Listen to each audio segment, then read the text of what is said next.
بسم الله الرحمن الرحيم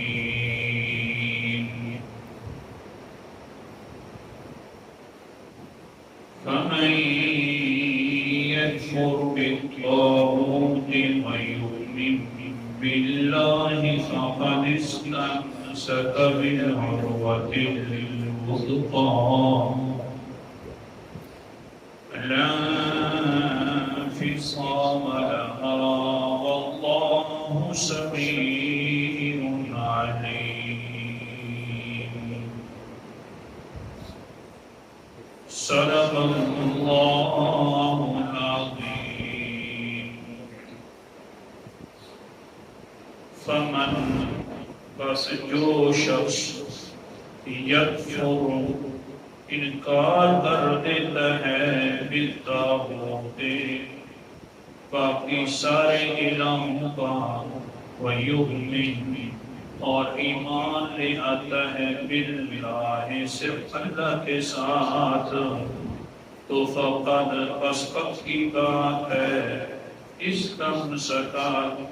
پکڑ لیا ہے اس انسان نے بالعروۃ الوثقی مضبوط پڑے کو الا انفصام لها کبھی اس کے اندر ٹوٹنا نہیں پائے گا واللہ کیونکہ اللہ تعالی سمیع ہر کسی کی سننے والے ہیں علیم ہر کسی کے حال کو جاننے والے ہیں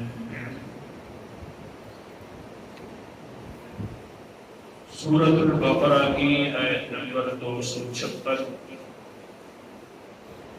255 کے اندر اللہ تعالیٰ نے آیت کرسی کا ذکر فرمایا اور توحید کے دلائل عقلیہ کا ذکر ہوا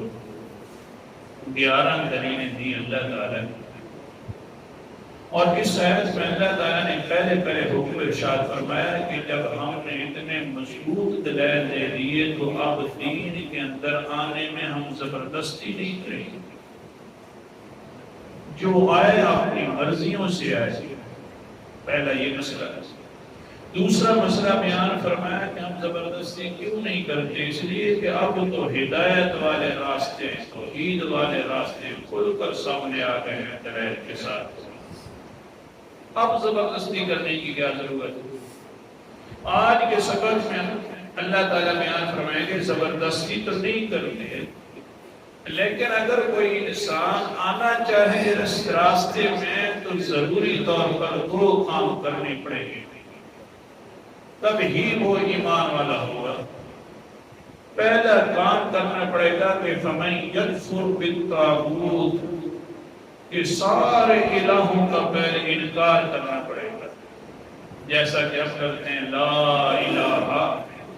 اب سارے الہوں کا انکار ہو گیا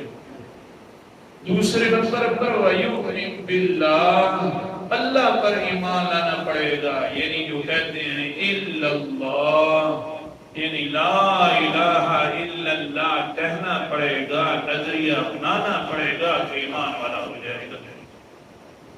پھر کیا ہوگا فَقَدْ اسْتَمْسَكَ بِالْعُرْوَةِ الْوُثْقَىٰ جب انسان لا الہ الا اللہ پڑھ لیتا ہے اس کے ہاتھ میں اللہ کی طرف سے مضبوط کڑا آ جاتا ہے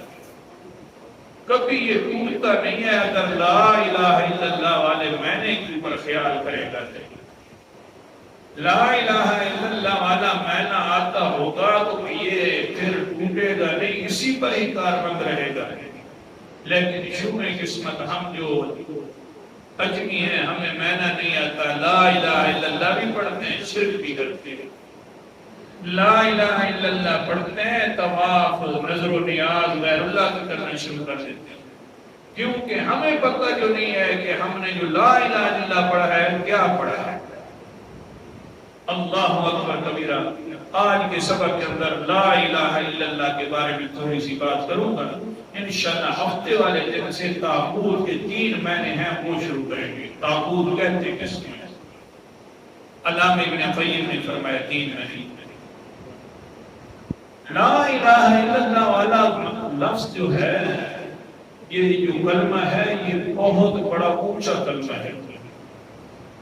ایسا اونچا کلمہ کہ اللہ تعالیٰ نے خود اسی کے بارے میں گواہی دی ہے، تو آپ خود اندازہ فرما لیں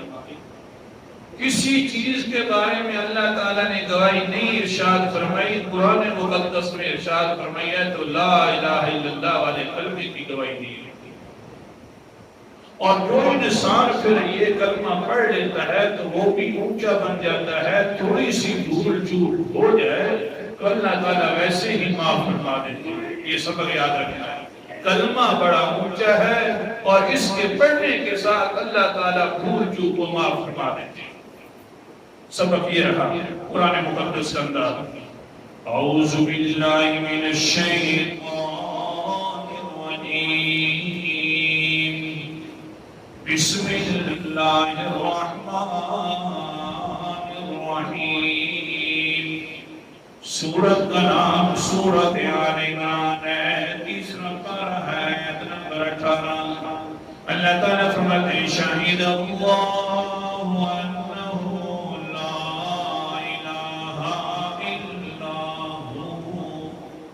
ہاتھ رکھا میں آیت مبارکہ کے اوپر، شاہد اللہ، کیا میں نے اللہ گواہی دیتے ہیں کس بات کی کہ انہو لا الہ الا ہو، کہ بے شک کوئی الہ نہیں ہے، الہ ہے تو الا ہو، صرف وہی الہ ہے۔ آگے والملائکت، یہی گواہی فرشتے بھی دیتے ہیں، لیکن اگلا لفظ بھی سننا، وَأُولُو الْعِلْمِ قَائِمًا بِالْقِسْطِ، علم والے لوگ بھی گواہی دیتے ہیں، شرط یہ کہ قائمًا بالقسط، انصاف پر کاربند رہے، انصاف کا ترازو نہ چھوڑے تو یہ بھی گواہی دیتے ہیں کہ لا الہ الا اللہ۔ اگر انصاف ختم ہو جائے تو لا الہ الا اللہ کی گواہی تو دے دیں گے، لوگوں کو نہیں بدلائیں گے۔ انصاف جو نہیں رہا، اللہ نے آگے شرط لگائے قائما بالقسط، لا الہ اللہ کے بارے میں علم والے بھی گواہی دیں گے، شرط یہ ہے کہ وہ انصاف پر رہیں گے۔ تو آگے فرمایا لا الہ الا ہو، سب کی گواہی یہی ہے کہ نہیں ہے کوئی الہ مگر وہی ہے، العزیز جو سب سے اونچا ہے، الحکیم جو سب حکمتوں کو جاننے والا ہے۔ بڑا اونچا کلمہ ہے، یہ کبھی اللہ تعالیٰ کے اوپر آدمی پڑھ لے تو جدا نہیں ہوتا اللہ تعالیٰ سے۔ میں نہ آتا ہوں صحیح ہوں، غلطی کوئی ہو بھی جائے تو معاف فرما دیتے ہیں۔ بخاری اور مسلم کی حدیث سنا رہا ہوں،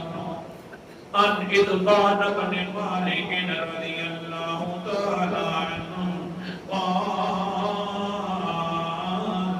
النبي صلى الله عليه وسلم فأنكرت بصري، هو ممن شهد بدرا من الأنصار۔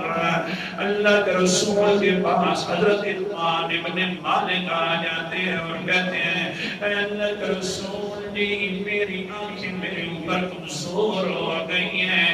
میں مسجد میں نہیں آ سکتا، میں بنو سلمہ قبیلے کا رہنے والا انسان ہوں، لیکن یہ کوئی عام انسان نہیں تھا،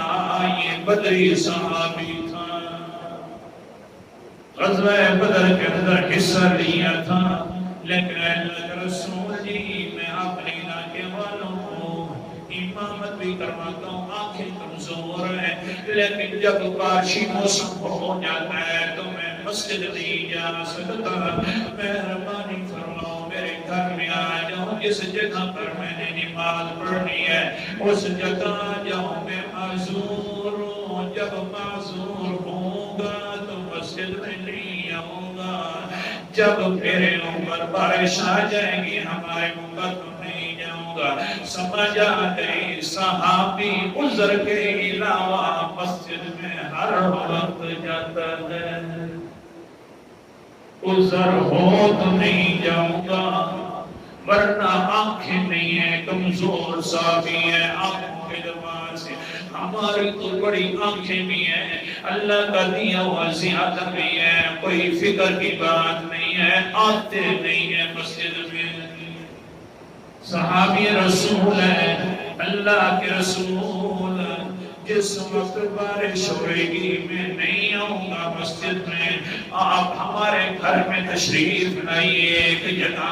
مقرر کر دیجیے، وہاں پر میں ادھر نماز پڑھ لوں گا۔ باشی مسلم میں اللہ کے رسول آ جاتے ہیں، لیکن پہر کھڑے ہوئے دروازے پر اس طرح لنا رسول اللہ صلی اللہ علیہ وسلم فأذنت له، حضرت اللہ فرماتے ہیں دروازے پر آ کر اللہ کے رسول نے مجھ سے اجازت مانگی ہے۔ او ادوان، آیا جو تھا کہ میں تیرے گھر میں آ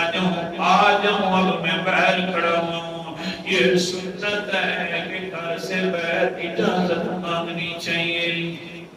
یوں نہیں کہنا چاہیے یہ میرے بھائی کا گھر ہے، یوں نہیں کہنا چاہیے یہ میرے ماموں کا گھر ہے، یوں نہیں کہنا چاہیے یہ میرے چچا کا گھر ہے، یوں نہیں کہنا چاہیے یہ جناب میرے دیور کا گھر ہے، نانا جو بھی گھر ہو پہلے اجازت مانگنا ضروری ہے۔ بس دین ہمارے کیا کرتے ہیں، اجازت تو وہاں ہوتی ہے جہاں کرتے ہیں۔ قرآن مقدس کا انداز، سورت کا نام سورت نور ہے،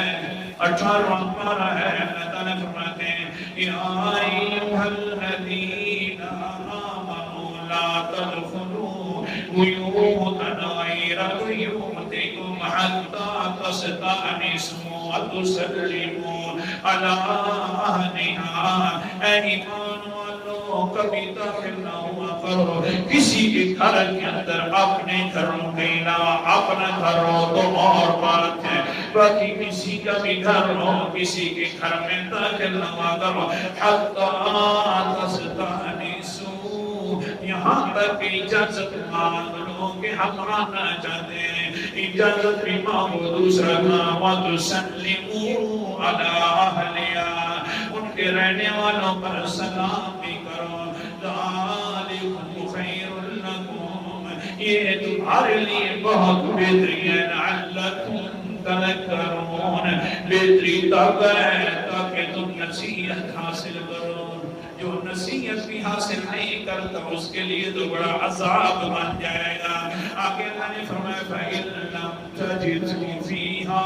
أَحَدًا، اگر تم میں سے وہاں پر کوئی موجود نہ ہو، مرد موجود نہیں ہے، عورتیں رہ رہی ہیں، فَلَا تَدْخُلُوهَا، تم پر داخل بھی نہ ہوا کرو، حَتَّى يُؤْذَنَ لَكُمْ، یہاں تک کہ تمہیں الگ طور پر اجازت دے دی جائے۔ ہاں بھئی مرد تو نہیں ہے، ہم پردہ کر رہے ہیں، تم داخل ہو سکتے ہو، پھر داخل ہو، مرد نہ ہو تو چپ کر کے واپس آ گئے کرو۔ لیکن اگر عورت بھی ہو اور پھر کیا حاجت ہے، وَإِنْ قِيلَ لَكُمُ ارْجِعُوا فَارْجِعُوا، اگر کہا جائے تمہیں کہ واپس لوٹ جاؤ تو فَارْجِعُوا، واپس لوٹ آیا کرو، اندر سے خفگی نہ کیا کرو، ہاں ہمیں واپس لوٹا دیا گیا ہے، میرے بھائی کا گھر ہے، بھابی نے میری عزت نہیں کی، اللہ نے فرمایا ہوا حسبا لکم، یہ تمہارے لیے واپس آنا ہی عزت والا کام ہے، یہ ہے عزت۔ باقی رہا دل میں بھی نہیں سوچنا، یہ خیال بھی نہیں کرنا کہ میری عزت نہیں کی گئی، یہ سوچنا نہیں ہے، کیونکہ واللہ بما تعملون علیم، جو تم عمل کرتے ہو دل مالا کرو جب یا ظاہری کرو اس کو اللہ جانتے ہیں۔ جب میرا حکم آ گیا ہے کہ واپس آ جایا کرو تو اب واپس آیا کرو، خوشی سے آیا کرو۔ اگر اللہ کے رسول اجازت مانگ رہے ہیں تو ہمیں بھی اجازت بولو مانگنی چاہیے۔ یہ ساری باتیں یہ ہمارے اپنے ہیں جناب۔ اللہ اکبر کبیرہ، صبر کی طرف آؤ۔ اللہ کے رسول نے اجازت مانگی، حضرت اتباع نے اجازت دے دی۔ اللہ کے رسول نے فرمایا بعد میں بیٹھیں گے، کہاں نماز پڑھنی ہے تو نے؟ اس نے اشارہ فرما دیا فلاں نکر کے اندر نگر رسول جی۔ اللہ کے رسول علیہ السلام نے نماز پڑھی ہے، ساتھ حضرت ابوبکر صدیق بھی موجود ہے اور حضرت اتباع بھی موجود ہے، دونوں نے پیچھے اقتدار نماز پڑھنی ہے۔ نماز پڑھنے کے بعد سارے لوگ اکٹھا ہو گئے، بنو سلمہ والے کہ اللہ کے رسول ہمارے علاقے میں آ گئے، ہمارے اس قصبے کے اندر آ گئے۔ فاجتمعوا فقال قائل منهم ان مالك بن دبشين هو منافق لا يحب الله ورسوله۔ وہی سبق آ گیا، لا الہ الا اللہ والا کلمہ پڑھ لیا جائے، چھوٹی موٹی غلطی ہو بھی جائے گی تو اللہ ویسے معاف فرماتا جائے گا۔ بڑا اونچا کلمہ ہے، سارے آ گئے لوگ باتیں کرنا شروع کر دیتے ہیں۔ اللہ کا رسول جی کیا حال حوال ہے؟ ان میں سے ایک نے پوچھ لیا این مالک بن دبشین، وہ مالک ابن دبشین کہاں ہے جو اس علاقے کے اندر رہنے والا ہے؟ سارے مرد تو موجود ہیں یہاں اس قصبے والے، لیکن مالک ابن دبشین ہے، یہ کمال ہے۔ اللہ کے رسول علیہ السلام آئے بیٹھے ہیں، لیکن وہ اب بھی نہیں آیا، پھر کب آئے گا؟ اللہ کے رسول اکرام تو کرنا چاہیے تھا، آگے آگے بیٹھ کر زیارتیں کرنی چاہیے تھی۔ بس ایک انسان نے کہا فقال بعضهم هو منافق لا يحب الله ورسوله۔ یار لگتا ہی ہوئے کہ وہ منافق ہو گئی ہے، اللہ اور اللہ کے رسول کے ساتھ بھی محبت نہیں کرتا، ورنہ تو ہر کسی کو کام ہوتے ہیں، ہم تو بیٹھے ہوئے وہ نہیں بیٹھے۔ قال النبی صلی اللہ علیہ وسلم لا تقل ذلك الا تراه قال لا الہ الا اللہ وَيَبْتَغِي بِذَلِكَ وَجْهَ اللَّهِ۔ او کہنے والا انسان یہ نہ کہا کرنا کہ وہ منافق ہو گیا ہے ابن دبشین، نانا تجھے پتہ نہیں ہے، تو نے کبھی نہیں سنا کہ وہ تو پڑھتا ہے لا الہ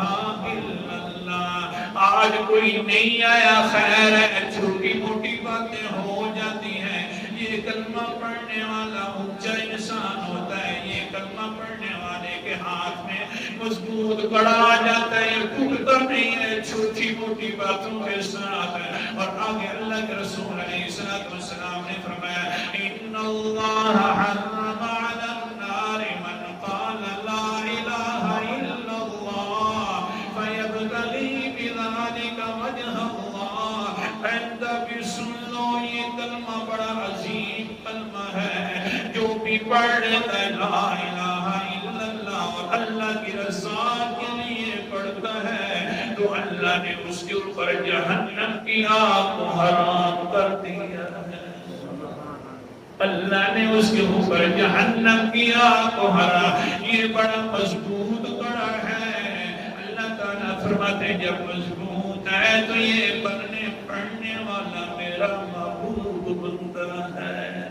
چھوٹی موٹی غلطیاں ہو جاتی ہیں، محبوب بندہ ہے۔ تو بہرحال آج کی سبق کے اندر لا الہ الا اللہ کی کچھ فضیلت بیان کی ہے، انشاءاللہ ہفتے والے دن تاغوت کو میں نے بیان کرنے آخر